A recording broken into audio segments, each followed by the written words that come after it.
Hi everyone, this is KLM Group and we're going to present Kafka paper.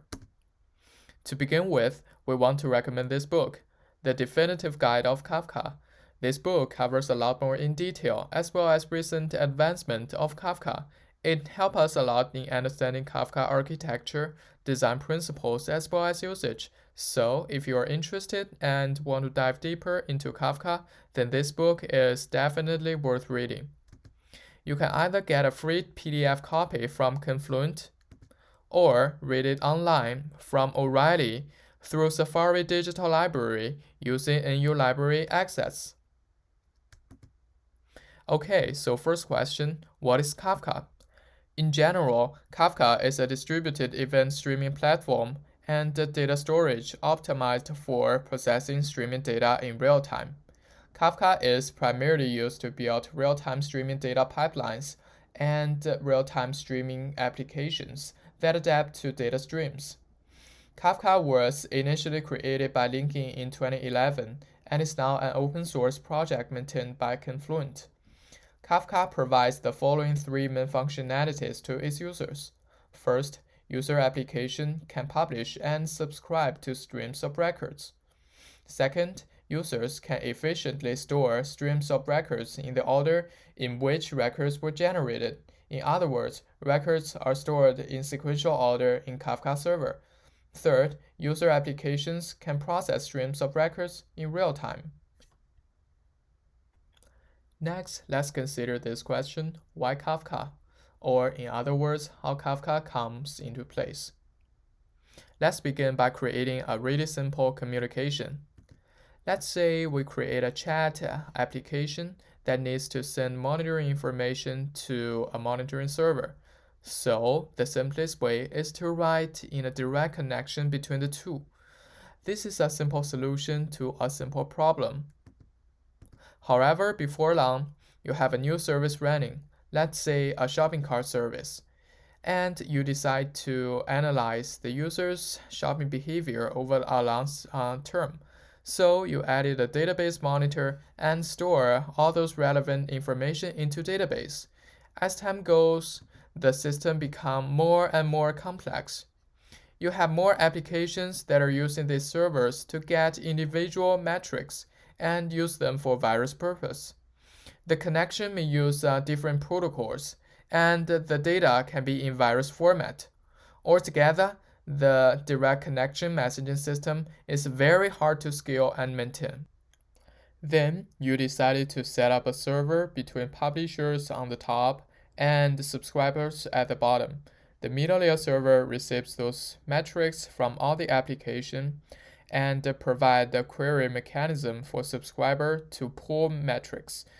This greatly reduces the complexity of the whole system. And Kafka is first built as a more generalized version of a publish-subscribe messaging system, providing a single centralized system that allows for publishing generic types of data which grows as your business grows. Compared with traditional pub/sub system shown in the graph, Kafka is way faster. What unique about Kafka is data within Kafka is stored durably in order and can be read deterministically, and we will talk about this later. Next, let's move on to Kafka architecture. First, let's look at some Kafka-specific terminology. Topic is a stream of messages of a particular type. You can think of topic as a database table or a folder in a file system. A topic can be created either manually inside Broker using shell script, or topic can be created automatically by Broker when a producer writes messages to the topic, when a consumer reads messages from the topic, or when any client requesting metadata from the topic. Partition is a small part of the topic. Message can be written in partition in an append-only fashion and are read in order from beginning to the end.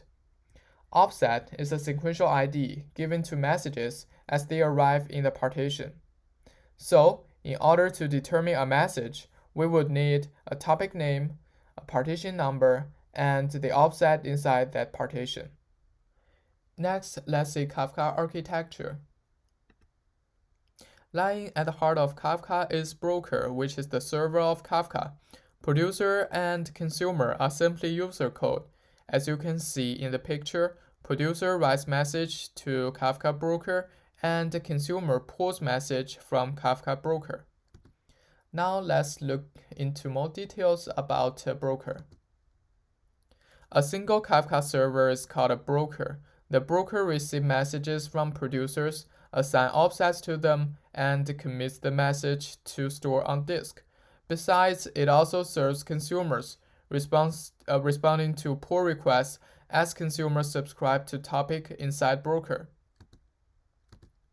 Normally, Kafka brokers are designed to operate as part of a cluster. A partition is owned by a single broker in that cluster, and that broker is called the leader of the partition. A partition may be assigned to multiple brokers, which result in the partition being replicated. This provides redundancy of messages in the partition. Consumers and producers are connected to the leader of that partition. As we can see in this picture, producer writes message to the leader of that partition, and the leader of that partition updates the information to all its replicas, and so does the consumer. A key feature of Kafka is that of retention, which is the durable storage of message for some period of time. This allows message to store for only as long as they are used. Producer and the consumer are clients of the system. There are client APIs provided. Let's look at producer and consumer simple code. This is more like a pseudocode to give you a high-level idea of how to use producer and consumer. For producer part, we create a producer object and a message set object. And then we use the producer to send a message set to a specific topic. For a consumer object, it subscribes to a specific topic and gets streams of message from broker. In a multiple computing core system, consumers typically work together in a consumer group to allow parallelism beyond a single thread or machine. First, let's start with single consumer scenario. Suppose you have an application that needs to read messages from topic. Your application will create a consumer object, then subscribe to the appropriate topic and start receiving messages. This may work perfectly for a while, but what if the rate when producers write messages to the topic that exceeds the rate that your application consumes them? Then your application may fall farther and farther behind. So we need to scale consumption by adding more consumers in the same consumer group. In this way, multiple consumers can read from the same topic.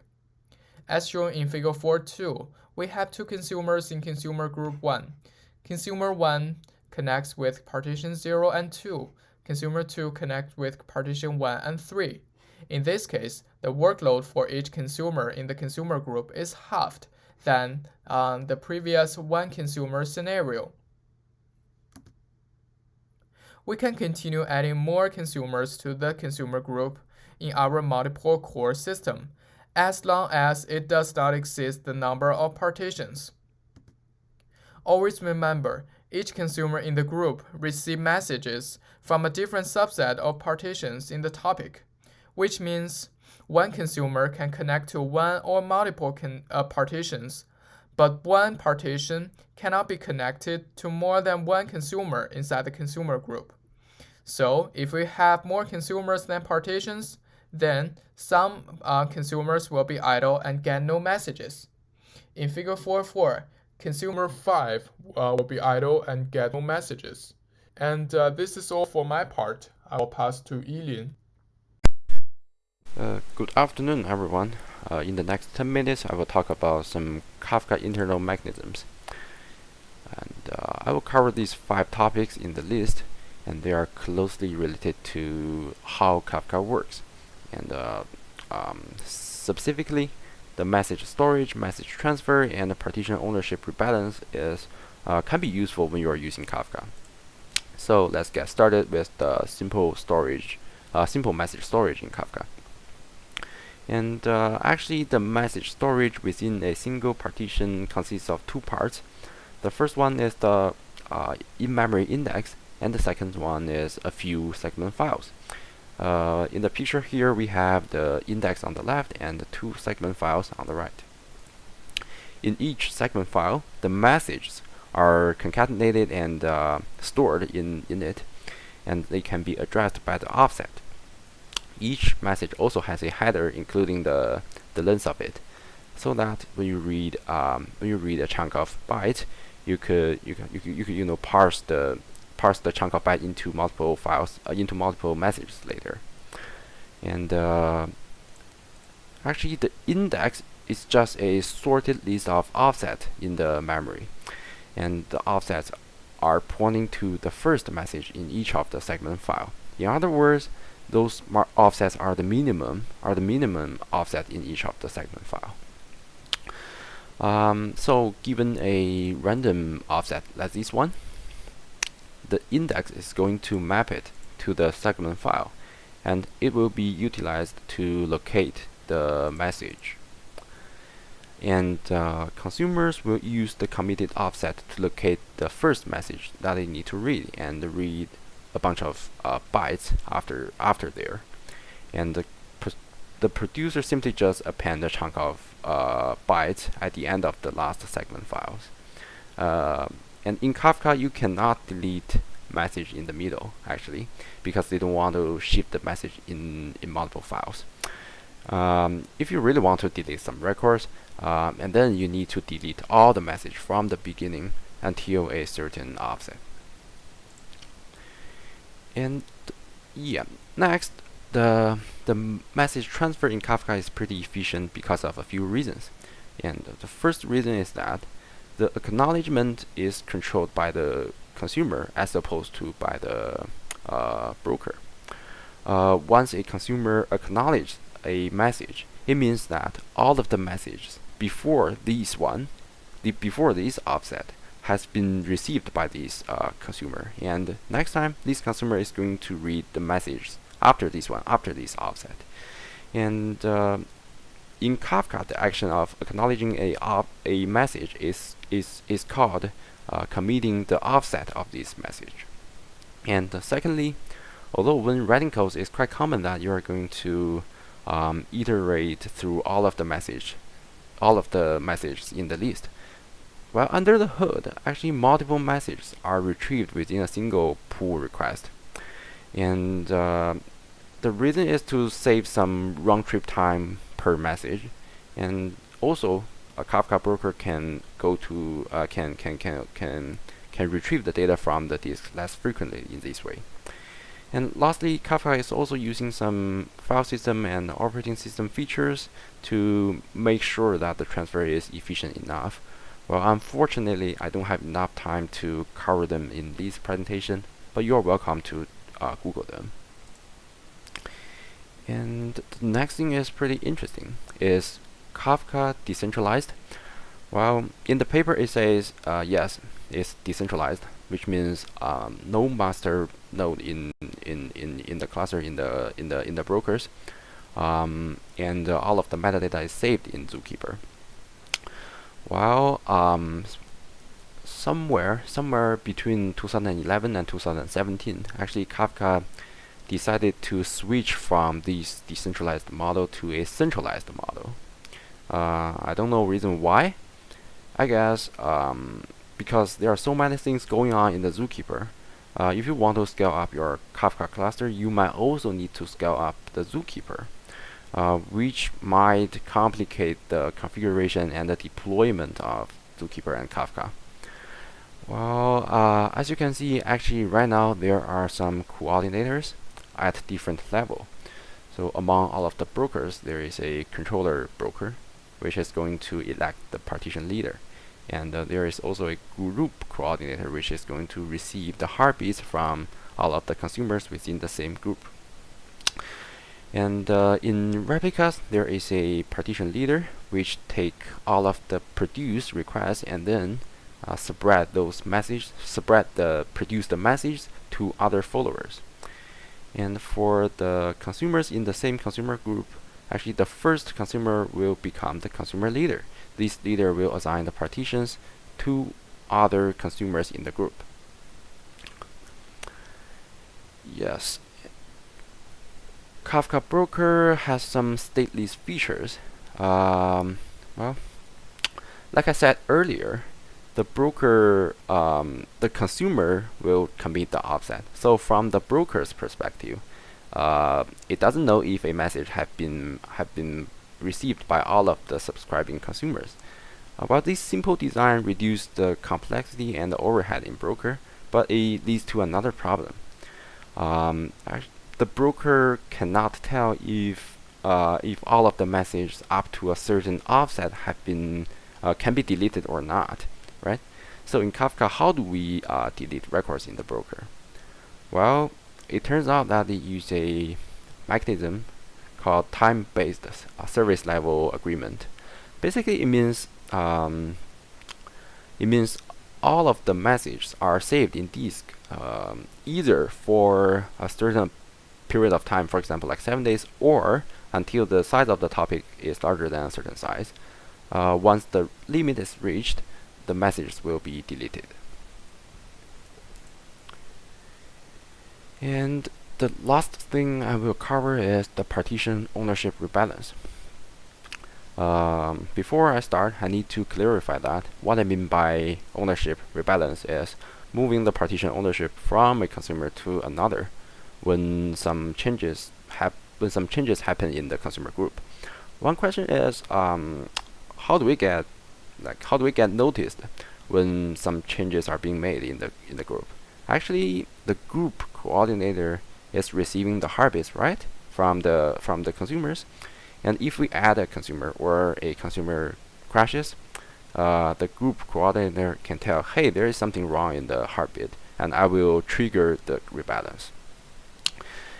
And for the rebalance, ownership rebalance algorithm, I don't think you need to care too much about the words in the box on the left. And I will go through an example on the right in the note. So in this example, we have a topic T, and it has 9 partitions under it. And there is also a consumer group of 3 consumers, C1, C2, C3. All of them subscribe to T. So for each of the consumer, firstly, it needs to get these 9 partitions and these 3 consumers in the group from the zookeeper, and then it needs to sort them correspondingly. In this case, we have 9 partitions and 3 consumers. In order to evenly spread them, each consumer will get 3 partitions, right? Easy. And actually, this algorithm is a range-based algorithm, so it's pretty intuitive that we pretty much just assign the first 3 partitions to C1, and the next 3, 4, 5, 6 to C2, and lastly these 3, C3 will have to handle 7, 8, and 9. After the computation of the rebalance is done, the last thing to do is, of course, send this new ownership assignment to the zookeeper, and then recover the offset of each partition. It turns out that if we are able to evenly spread these partitions among all of the consumers, this range-based algorithm works pretty well. But in some cases, for example, in the example down below, it can be trickier. And in the second example, we have 2 topics, T1 and T2. Each of them has 3 partitions. And this time, C1 and C2 subscribe to T1 and T2. So after the rebalance, this time C1 will get the first 2 partitions of T1 and T2, while C2 will only have to handle the last partition of T1 and T2. So after the rebalance, this consumer group is kind of unbalanced. This is why after a while, besides the range-based strategy, Kafka implements a round-robin strategy. And in the same example, when using round-robin, both consumer 1 and consumer 2 will get 3 partitions. It goes like C1, C2, C1, and C2, C1, C2 in the note on the right. Well, in the worst cases, if we cannot spread the partitions evenly, some consumers may get one more partition, while some others have one less, but the maximum difference is guaranteed to be 1. So that's pretty much all about the Kafka internal mechanisms, and my teammate Chen Cheng is going to do the rest of the presentation. Next, I will talk about delivery guarantees of Kafka. In general, Kafka only guarantees at least one delivery. Kafka guarantees that messages from a single partition deliver to a consumer in order. For example, if message B was written after message A using the same producer in the same partition, then Kafka guarantees that offset of message B will be higher than message A, and that consumers will read message B after message A. However, there is no guarantee on the ordering of messages coming from different partitions. In the next part, I will talk about Kafka deployment at LinkedIn. This is a simplified version of deployment. There are two data centers in this graph. In the left-hand side of the graph, there is a main data center for online consumers, where user-facing services run. And in the right-hand side, there's another data center for offline analysis. Here, Kafka runs a set of embedded consumers to pull data from the Kafka instances in the live data centers, and then load data into Hadoop and the data warehouse, run reporting jobs, and analytical process on the data. Next part is experimental results. They compared the performance of Kafka with ActiveMQ and RabbitMQ and ran both producer test and consumer test. This is a figure for producer performance test. The x-axis represents the amount of data sent to the broker over time in megabyte, and the y-axis corresponds to the producer's throughput in messages per second. There are 4 lines in this graph because they configured the Kafka producer to send messages in batches of size 1 and 50. ActiveMQ and RabbitMQ don't seem to have an easy way to batch messages, so they assume that they used a batch size of 1. The blue line down by the x-axis at the bottom is ActiveMQ, and the purple line right above it is RabbitMQ. The green line above is Kafka with batch size 1, and at the top, the red line is Kafka with batch size 50. The result is, on average, Kafka can publish messages at a rate of 50,000 and 400,000 messages per second for batch size of 1 and 50 respectively. Even with batch size 1, the number is orders of magnitude higher than ActiveMQ and at least 2 times higher than RabbitMQ. There are a few reasons why Kafka performed much better. First, the Kafka producer doesn't wait for acknowledgments from the broker and sends messages as fast as the broker can handle. Second, Kafka has a more efficient storage format. On average, each message had an overhead of 9 bytes in Kafka versus 144 bytes in ActiveMQ. This means that ActiveMQ was using 70% more space than Kafka to store the same set of 10 million messages. So here is a figure for consumer performance test. The x and y axes are the same as the previous figure. And here there are 3 lines in this figure instead of 4, because for all systems, they used a single consumer to retrieve a total set of messages. So here, the purple line at the bottom is RabbitMQ, and the blue line above it is ActiveMQ. At the top, the red line is Kafka.